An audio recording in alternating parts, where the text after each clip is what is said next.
ദൈവമേ നീ എന്നിൽ അനുദിനവും വളരണമേ, ഞാനോ കുറയണമേ.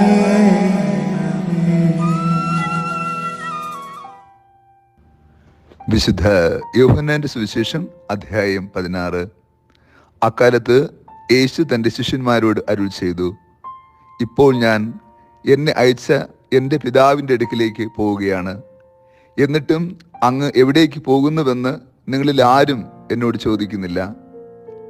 ഞാനിതെല്ലാം നിങ്ങളോട് പറഞ്ഞതുകൊണ്ട് നിങ്ങളുടെ ഹൃദയം അസ്വസ്ഥമാകാതിരിക്കട്ടെ.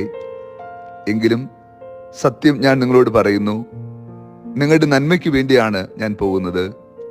ഞാൻ പോകുന്നില്ലെങ്കിൽ സഹായകൻ നിങ്ങളുടെ അടുക്കിലേക്ക് വരികയില്ല. ഞാൻ പോയാൽ അവനെ നിങ്ങളുടെ അടുക്കിലേക്ക് ഞാൻ അയക്കും. സഹായകൻ വന്ന് പാപത്തെക്കുറിച്ചും നീതിയെക്കുറിച്ചും ന്യായവിധിയെക്കുറിച്ചും ലോകത്തെ ബോധ്യപ്പെടുത്തും. അവർ എന്നിൽ വിശ്വസിക്കാത്തതിനാൽ പാപത്തെക്കുറിച്ചും ഞാൻ പിതാവിൻ്റെ അടുക്കിലേക്ക് പോകുന്നത് കൊണ്ട് നീതിയെക്കുറിച്ചും ഈ ലോകത്തിൻ്റെ അധികാരികൾ വിധിക്കപ്പെടുന്നതിനാൽ ന്യായവിധിയെക്കുറിച്ചും ബോധ്യപ്പെടുത്തും. ഈശോയിൽ ഏറ്റവും സ്നേഹമുള്ള പ്രിയ ദൈവമക്കളെ, ഈ വിശുദ്ധ പ്രഭാതത്തിൽ നാം ദൈവത്തിരുസന്നിധിയിൽ പ്രാർത്ഥനാപൂർവമായിരിക്കുമ്പോൾ സഹായകന്റെ കൃപയുടെ സാന്നിധ്യം ധ്യാനിക്കാം.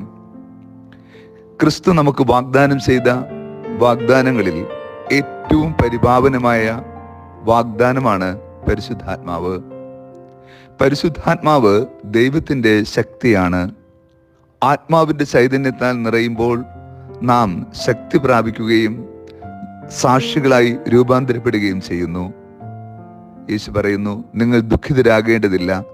ഞാൻ പിതാവിൻ്റെ അടുക്കിലേക്ക് പോകുന്നത് സഹായകനെ നിങ്ങളുടെ മേൽ അയക്കുന്നതിന് വേണ്ടിയാണ്. സഹായകൻ വന്നു കഴിയുമ്പോൾ, അഥവാ പരിശുദ്ധാത്മാവ് വന്നു കഴിയുമ്പോൾ നിങ്ങൾ ആനന്ദഭരിതരാകും, നിങ്ങൾ സാക്ഷികളാകും. വിശുദ്ധ പൗലോസും വിശുദ്ധ സീലാസും തീഷ്ണതയോടുകൂടി ക്രിസ്തുവിന് സാക്ഷികളായി തീരാൻ അവർക്ക് ബലം നൽകിയത് ഈ ആത്മാവിന്റെ ചൈതന്യമായിരുന്നു. അവർ ദൈവാത്മാവിനാൽ നിറഞ്ഞ് അത്ഭുതങ്ങളും അടയാളങ്ങളും പ്രവർത്തിച്ചു.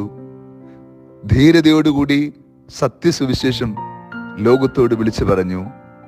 വിജാതിയുടെ ഇടയിൽ വലിയ മാറ്റങ്ങളും വലിയ അടയാളങ്ങളും അവർ പ്രവർത്തിച്ചു.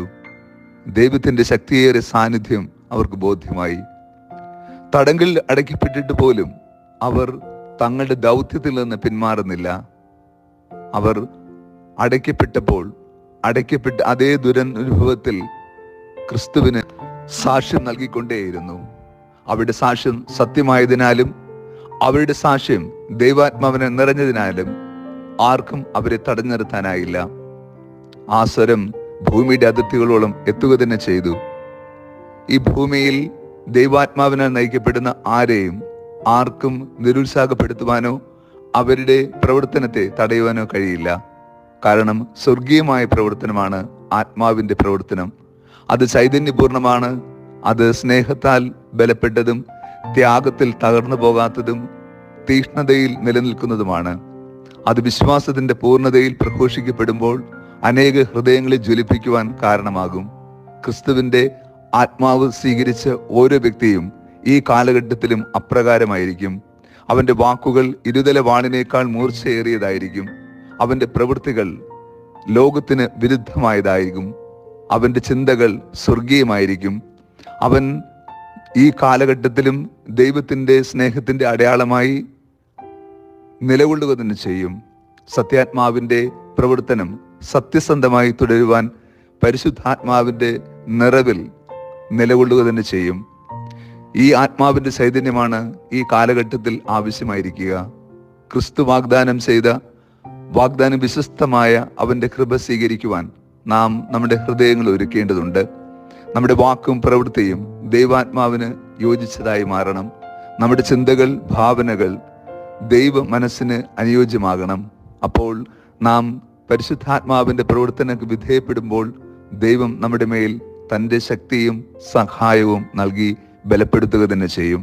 പരിശുദ്ധാത്മാവിനെ നിറഞ്ഞ് ധീരസാക്ഷികളാകുവാൻ പരിശുദ്ധാത്മാവ് പൗലോസ് അപ്പോസ്തലനെയും സീലാസിനെയും പ്രേരിപ്പിച്ചതുപോലെ നമുക്കും ആ പ്രേരണ സ്വീകരിച്ചുകൊണ്ട് അനേക ആയിരങ്ങളിലേക്ക് ആത്മചൈതന്യം പകരുവാനുള്ള കൃപ ഈ ദിനം പ്രാർത്ഥിക്കാം. കർത്താവ് നിങ്ങളോട് കൂടെ. സർവശക്തനായ ദൈവം പിതാവും പുത്രനും പരിശുദ്ധാത്മാവും നമ്മെ സമൃദ്ധമായി അനുഗ്രഹിച്ച് ആശീർവദിക്കുമാറാകട്ടെ. ആമേൻ. സ്നേഹമാ ദൈവമേ, നീ എന്നിൽ അനുദിനവും വളരണമേ. ഞാനോ